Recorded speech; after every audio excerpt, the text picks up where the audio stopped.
How can I get my kids involved in training my dog? I'll tell you what I've done quite a bit of with dogs. You know, the John, if you train with me, you're going to learn that there are complications because there's timing. You have to know how to use your leash. You have to know how to lure the dog properly. You got to know like which hand should you have the leash on. You have to also know like, hey, when should I actually be saying my voice commands? And then you have to be patient enough to let all that stuff work to get the dog to do what you want. And then after that, you got to reward the dog and you got to teach the dog that your voice is actually important. And everything that I just said literally fits in a 2-second window. And so, like, that's hard sometimes for people, and we teach some things to be able to do that. So, look, I'll tell you, if you have kids and you're trying to get your kids involved, which I absolutely believe that you should do, I think the first place that you actually start training with kids is showing them how to reward the dog well. So we have this little game that I play with a lot of families. What we end up doing is, let's just say that we're teaching the dog to be in a down stay on their bed.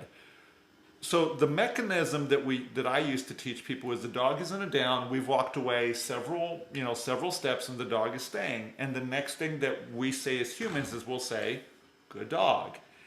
And what I begin to teach the kids, and I teach the parents to tell their kids, is every time that you hear us say, "Good dog," then it's your job to calmly walk over to the dog and dispense the food to the dog for whatever we said good dog for. So if the dog is in a down, you say "good dog," then that's the cue for your kids to calmly walk over to the dog and dispense the food. And I really like doing that because one is teaching the dog that, oh wow, the adults can move the kids with their voice. And it also teaches your kids how to begin to approach a dog calmly, so that way the dog can begin to respect them the way that you actually want your dog to respect your kids.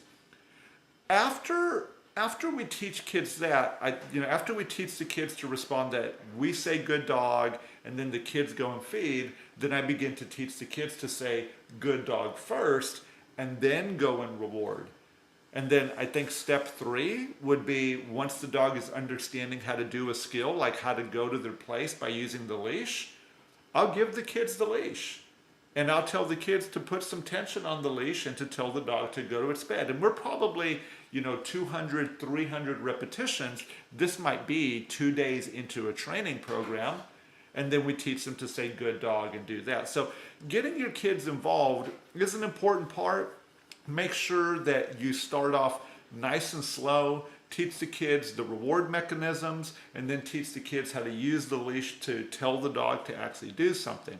I tend, for kids like preteens and younger, when it comes to teaching dogs no, I don't let preteens and young children, tell a dog no. I make that the sole responsibility of an adult to be able to tell a dog no, so that way we really emphasize the meaning of no and teach the dog that they should avoid doing the things that lead to no. Don't allow your children to punish the dog with a leash, but they can definitely punish the dog by not giving the food when the dog begins to get excited. That is a good way for kids to get involved.